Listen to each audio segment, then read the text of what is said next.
नमस्कार मित्रांनो, तुमचं स्वागत आहे परत एकदा आपल्या ट्रेडिंग नॉलेज अँड सायकोलॉजी या यूट्यूब चॅनलमध्ये. आपण काल बँक निफ्टीचं आणि निफ्टीचं ॲनालिसिस केलं होतं. तुम्ही जर पाहिलं नसेल तर पहा, कारण खूप महत्त्वाचं ॲनालिसिस होतं आणि ते आज ॲक्युरेट झालेलं आहे.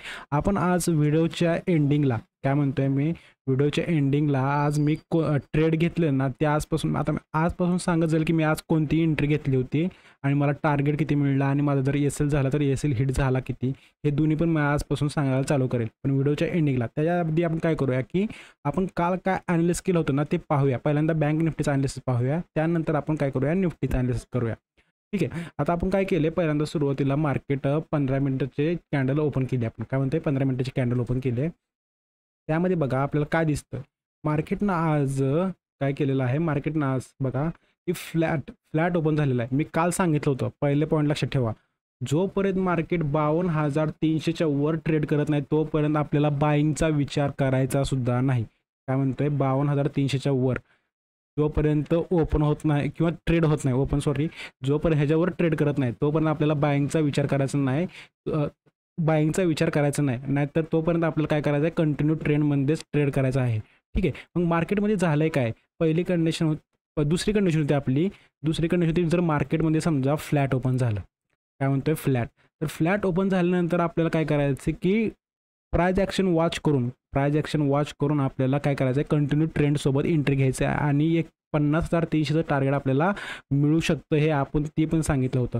तुम्ही जर व्हिडिओ पाहिले नसेल तर मी काय करतोय, डिस्क्रिप्शन बॉक्समध्ये ती कालची वीकली बँक निफ्टीचं वीकली ॲनालिसिस आणि निफ्टीचं वीकली ॲनालिसिसची व्हिडिओ टाकली आहे, ते तुम्ही वॉच करू शकता. ठीक आहे. बघा आज काय झालं आहे मार्केटमध्ये पहिल्यांदा सुरुवातीला ओपन झाल्यानंतर कंटिन्यू साईडवे मार्केट गेलेलं आहे आणि तिथून नंतर ब्रेकडाऊन झालेलं आहे आणि ब्रेकडाऊन नंतर मार्केट कंटिन्यूली 50,300 जे आपण सांगितलं होतं ना ते टार्गेट मिळलेलं आहे आणि तिथून नंतर मार्केट साईडवे आणि होलायटल पण झालेलं आहे, कारण की ते एक स्ट्रॉंग सपोर्ट आहे. तिथून नंतर मार्केट हे थोडंसं होलायटल होऊन परत बरोबर क्लोजिंग 50,600ला केलेली आहे. तर बघा आपल्याला उद्याच्याला ट्रेड कसं करायचं आहे, काय म्हणतोय उद्याच्याला ट्रेड करायचं आहे कसं. आता इथं दिसतंय काय, जर समजा त्याला आपण पहिली कंडिशन घेऊया, तर मार्केटमध्ये समजा उद्या पण फ्लॅट ओपन होत असेल, काय म्हणतोय फ्लॅट, तर आजची जी बिग डेली कॅन्डल जर पाहिली ना आपण, आता बघा डेली कॅन्डल बघा किती बिग कॅन्डल तयार झाली, ती म्हणजे कमीत कमी 1,000 पॉईंटची कॅन्डल आहे.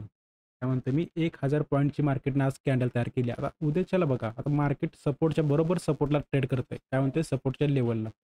तर फक्त उद्याच्याला समजा मार्केट, आता पहिली कंडिशन त्यातली आपली फ्लॅट ओपन होत असेल, काय म्हणतोय फ्लॅट, तर मार्केटनं उद्याच्याला फ्लॅट ओपन झालं तर आता आपल्याला काय करायचं, जेव्हा मार्केट 50,300च्या खाली जाईल तेव्हाच एंट्री घ्यायची आहे. काय म्हणतोय 50,300च्या खाली तोपर्यंत एंट्री घ्यायची नाही, काय म्हणतोय तोपर्यंत एंट्री घ्यायची नाही. नाहीतर मार्केट आपल्याला ह्या झोनमध्ये साईडवे व्होलॅटाईल सगळं दाखवेल आणि आपले जे एस-एल आहेत ना ती हिट झालेले सुद्धा पाहायला मिळतील. समजलं. ठीक आहे. आता त्यातली दुसरी कंडिशन आहे ती म्हणजे, जर उद्याच्याला समजा मार्केटनं काय केलं की गॅप अप, दुसरी कंडिशन सांगतो, गॅप अप झालं मार्केट, उद्याच्याला गॅप अप झालं बघा, गॅप अप होऊ दे 100-200 पॉईंट, तर आपल्याला काय करायचं आहे, ह्या झोनसाठी ट्रेड करायचं आहे. काय म्हणतो, ह्या झोनसाठी ट्रेड करायचं आहे.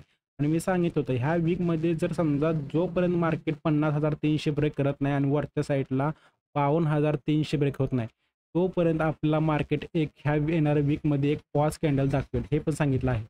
जर ब्रेक केलं तर आपल्याला खाली अजून एक बिग कॅन्डल म्हणजे एक वीकली रेड बिग कॅन्डल सुद्धा पाहायला मिळेल. ठीक आहे. आपल्याला काय करायचं आहे, गॅपअप झाल्यानंतर मार्केटमध्ये गॅपअप झाल्यानंतर आपल्याला ह्या झोनसाठी ट्रेड करायचं आहे, ह्या झोनसाठी. ठीक आहे. आणि राहिलेलं तिसरं म्हणजे, जर मार्केटमध्ये समजा गॅप डाऊन, काय म्हणतोय मी, गॅप डाऊन ओपन होत असेल, आता गॅप डाऊन म्हणजे काय म्हणतोय की बरोबर 50,300च्या खाली ओपन व्हावं लागतं, कारण जर इथंच ओपन झालं ना मार्केट, इथंच ओपन झाल्यानंतर इथंच कुठंतरी सपोर्ट करून परत वर जाऊ शकतं. पण ह्याच्या खाली ओपन होत असेल 50,300च्या खाली, तेव्हा मार्केटमध्ये अजून कंटिन्यू आपल्याला सेलिंग पाहायला मिळेल. काय म्हणतो मी, कंटिन्यू सेलिंग पाहायला मिळेल गॅप डाऊन झाल्यानंतर. पण ओपन पण तसं त्या खाली ओपन व्हायला पाहिजे, काय म्हणते ओपन पण खाली व्हायला पाहिजे.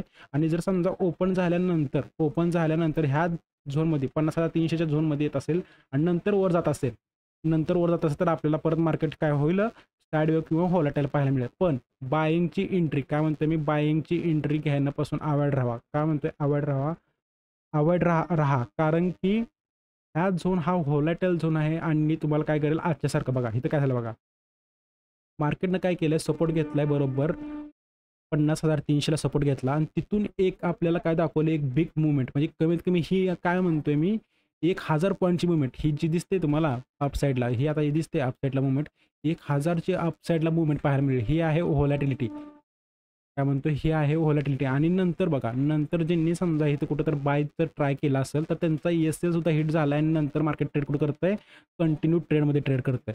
त्यामुळं ह्या झोनमध्ये जास्त करून आता व्होलॅटाईल पाहायला मिळेल आपल्याला ह्या झोनमध्ये. ठीक आहे. तर तोपर्यंत जेव्हा मार्केट ह्याच्या खाली ट्रेड करेल तेव्हा आपल्याला सेलिंगची एंट्री घ्यायची आहे. आणि जर समजा मार्केट ह्याच झोनमध्ये ट्रेड करत असेल तर तेव्हा आपल्याला वेट आणि वॉच करायचं आहे, कारण की ESL हिट होण्याचे चान्सेस आहेत. ठीक आहे. हे झालं बँक निफ्टीचं. आणि आता निफ्टीचं बघूया. निफ्टीमध्ये पण सेम जे आपण काल अनालिसिस केलं होतं ना, सेम तसं झालेलं आहे. ठीक आहे. तर आपण काल सांगितलं होतं जेव्हा मार्केट किती 25,400च्या वर ट्रेड करेल, काय म्हणते 25,400च्या, तेव्हा आपल्याला काय करायचं आहे, एंट्री घ्यायची किंवा बाईंगचा विचार करायचा, काय म्हणते बाईंगचा. पण मार्केटनं काय केलं, ओपन केलं थोडंसं गॅप अप आणि नंतर त्यानं कंटिन्यू साईडवे गेलेलं आहे. आणि साईडवे गेला आहे आणि नंतर मार्केटनं ब्रेकडाऊन दिलेलं आहे. पण मी काय म्हणलो होतं, जेव्हा मार्केट लो ब्रेक करेल तेव्हा एंट्री घ्यायची आहे, पण प्राईस ॲक्शन वॉच करून. तुम्हाला समजा जर एंट्री मिळली असेल तर हे एक एंट्री मिळली असेल ॲग्रेसिव्ह असाल तर. आणि कन्फर्मेशन एंट्री कुठे मिळली आहे, कन्फर्मेशन एंट्री तुम्हाला मिळली आहे ती म्हणजे जेव्हा मार्केट बघा इथून खाली आलं आहे आणि तिथून जेव्हा त्यानं रिस्पेक्ट दिला कुठल्याला प्रिव्हियस लोला, म्हणजे ह्या लोला रिस्पेक्ट दिला आहे आणि तिथून नंतर आपल्याला जे टार्गेट म्हणलं होतं किंवा जे आपलं बिलो सपोर्ट होता 24,700चा, तो सपोर्ट आपल्याला मार्केटनं दाखवलेला आहे. ठीक आहे. हे होतं बँक निफ्टीमध्ये आज झालेलं आहे.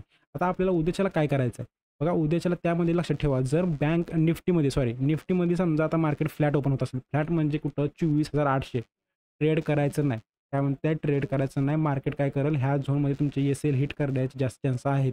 जेव्हा मार्केट आता 24,700च्या खाली क्लोजिंग देईल, क्लोजिंग म्हणते 50 मिनिट, आता दिसते इथं कुठं 15 मिनिटाची कॅन्डल कुठं क्लोज झालेली दिसते तुम्हाला, नाही. जेव्हा ह्याच्या खाली 50 मिनिटची कॅन्डल जेव्हा क्लोज होईल तेव्हा आपल्याला प्राईज ॲक्शन वॉच करून आपल्याला काय करायचं आहे, ट्रेड करायचं आहे. काय प्राईज ॲक्शन म्हणतोय, कारण की क्लोज होईल आणि नंतर रिटर्न आलेलं पाहायला मिळेल, काय म्हणते क्लोज होईल आणि ह्याच्यात नंतर रिटर्न आलेलं पाहायला मिळेल, मग ती नंतर आपला ESL हिट होईल. कन्फर्मेशन आल्याशिवाय ट्रेड करायचं नाही, काय म्हणते कन्फर्मेशन आल्याशिवाय ट्रेड करायचं नाही. ठीक आहे. फ्लॅट ओपन झाल्यानंतर काय करायचं आहे, ट्रेड करायचं नाही आहे. आणि समजा दुसरं म्हणजे फ्लॅट ओपन झाल्यानंतर ट्रेड करायचं नाही, पण जेव्हा ह्याच्या खाली 24,700च्या खाली कन्फर्म ट्रेड करत असेल तेव्हा आपल्याला ट्रेड करायचं आहे. ठीक आहे. आता गॅप अप ओपन झालं, काय म्हणतोय गॅप अप. आता थोडंसं लास्टच्या म्हणजे एंडिंगला आपल्याला थोडीशी प्राईज ॲक्शन पाहायला मिळते. पण जर उद्याच्याला मार्केट जर गॅप अप ओपन होत असेल तर आपल्याला उद्याच्याला मार्केट व्होलॅटाईल आणि साईडवे सुद्धा पाहायला मिळेल, कारण वरच्या साईडला एक रेजिस्टन्स आहे 25,100चा आणि खाली आता 24,701 सपोर्ट झालेला आहे. पण मी काय म्हणतोय, बाईंग करणं इथं ही आहे का आपल्याला कम्फर्टेबल आहे का, नाही. तुम्हाला मिळू शकते, पण जास्त करून काय आहे की जर तुम्ही बाईंग करत असाल बँक निफ्टी किंवा निफ्टीमध्ये बाईंग करत असाल ना, जेव्हा ह्याच्यावर 54,100च्या आणि तिकडं 52,300च्या वर ट्रेड करत असाल तेव्हा तुम्ही कन्फर्म ट्रेड करू शकता. पण जर तुम्हाला इथे कुठं जर बाईंगची एंट्री मिळत असेल तर मार्केट व्होलॅटाईल बघितलं का आजच्यासारखं जिथं दिसते तिथं व्होलॅटाईल कसं दिसते बघा, इथून तुम्हाला एक एंट्री मिळेल पण नंतर कंटिन्यू कुठं आलं आहे तिथंच आलेलं आहे. मग ह्यावेळी काय करायचं, जर समजा तुम्हाला बाईंगची एंट्री अशी मिळत असेल तर तुम्ही एंट्री घ्या, तुम्हाला रिस्क घ्यायचं तर एंट्री घ्या, कारण की ट्रेंडच्या अगेन्स्ट आपण आता एंट्री घ्यायला लागलो. ठीक आहे. एंट्री घ्या, पण घेतल्यानंतर आता काय करा, ट्रेलिंग करा. काय म्हणतोय, ट्रेलिंग करताना कसं करायचं आहे, स्ट्रिक्टली ट्रेलिंग करायचं आहे, म्हणजे थोडं जर आपला ESL हिट झाला एक्झिट करायचं. ठीक आहे. आता त्यात राहिलं तिसरी गोष्ट म्हणजे जर मार्केटमध्ये गॅपडाऊन ओपन झालं, काय म्हणते गॅपडाऊन म्हणजे 24,700च्या खालीच ओपन झालं, तर मार्केटला काय करू द्या की 24,700ला रिस्पेक्ट देऊ द्या. रिस्पेक्ट म्हणजे काय की त्याला ॲक्ट ॲज रेजिस्टन्स होऊ द्या आणि तिथून नंतर जेव्हा मार्केट खाली येईल तेव्हा आपल्याला एक बिग मूव अजून खालच्या साईडला पाहायला मिळेल, पण त्यासाठी गॅपडाऊन ओपन होणं गरजेचं आहे. ठीक आहे. हे झालं. आता मी तुम्हाला सांगितलं होतं की व्हिडिओच्या एंडिंगला मी आज जी एंट्री घेतली ती मी तुम्हाला एक्सप्लेन करेल. बघा, मी बँक निफ्टीमध्ये एंट्री घेतली होती. काय म्हणतो, मी बँक निफ्टीमध्ये कुठे एंट्री घेतली होती ती सुद्धा सांगेल आणि माझा टार्गेट कुठं ते पण सांगेल. बघा, आज मार्केटमध्ये आपण जे प्लॅन केलं होतं ते फॉलो केला. काय होतं प्लॅन होता की जेव्हा मार्केट ब्रेकडाऊन देईल, ब्रेकडाऊन कधी, जेव्हा ट्रेड बिलो म्हणजे मार्केट ओपन होते कसं फ्लॅट ओपन होते आणि जेव्हा मार्केट जेव्हा ब्रेकडाऊन होईल तेव्हा आपल्याला काय करायचं होतं, एंट्री घ्यायची होती. मी एंट्री बरोबर कुठे घेतली सांगतो, ह्या कॅन्डलला एंट्री घेतली आणि माझा रिस्क अँड रिवॉर्ड तुम्हाला दाखवतो किती होता, किंवा आपला स्टॉप लॉस बोलूया, रिस्क रिवॉर्ड राहू द्या, स्टॉप लॉस बघा ह्या कॅन्डलला एंट्री घेतली किती होती ती म्हणजे 51,460ला ते आपलं एस एल होता, ते म्हणजे कमीत कमी 200 पॉईंटचा आपला एस एल होता आणि टार्गेट बघा किती मिळले आपल्याला. आपण हेच करूया. ठीक आहे, आपली एंट्री इथं होती. मार्केटनं काय केलं की इथून आपल्याला एक एंट्री दिली आणि आपला एस एल होता तो म्हणजे हाय जे ओपन झालं, किती ओपन झालं तिथून मार्केट कंटिन्यू खाली आलं आहे म्हणजे 180 पॉईंटचा आपला एस एल आणि टार्गेट आपल्याला मिळलेलं आहे ते म्हणजे ते टार्गेट आपल्याला मिळलेलं आहे 1000 पॉईंटचं एस एल आपल्याला 1000 पॉईंटचं टार्गेट मिळलेलं आहे आणि ते पण आहे 1:2 काय म्हणता येते ह्याला 1:5 रिस्क रिवॉर्ड आपल्याला मिळालेला आहे. तर ठीक आहे 1:5चा रिस्क रिवॉर्ड आपल्याला इथं मिळलेला आहे. मग आपल्याला हे टार्गेट मिळाल्यानंतर मी इथंच एक्झिट केलं का? कारण की हा जो आहे ना 50,300 हा स्ट्रॉंग सपोर्ट आहे. काय म्हणतो मी स्ट्रॉंग सपोर्ट आहे. त्यामुळं आपलं जेव्हा टार्गेट मिळेल किंवा आपल्या लेवलपर्यंत मार्केट आल्यानंतर एक्झिट करायचं हे एक रूल लक्षात ठेवा. कारण इथं आलं आणि इथून नंतर मार्केटनं तुम्हाला एक दाखवतो.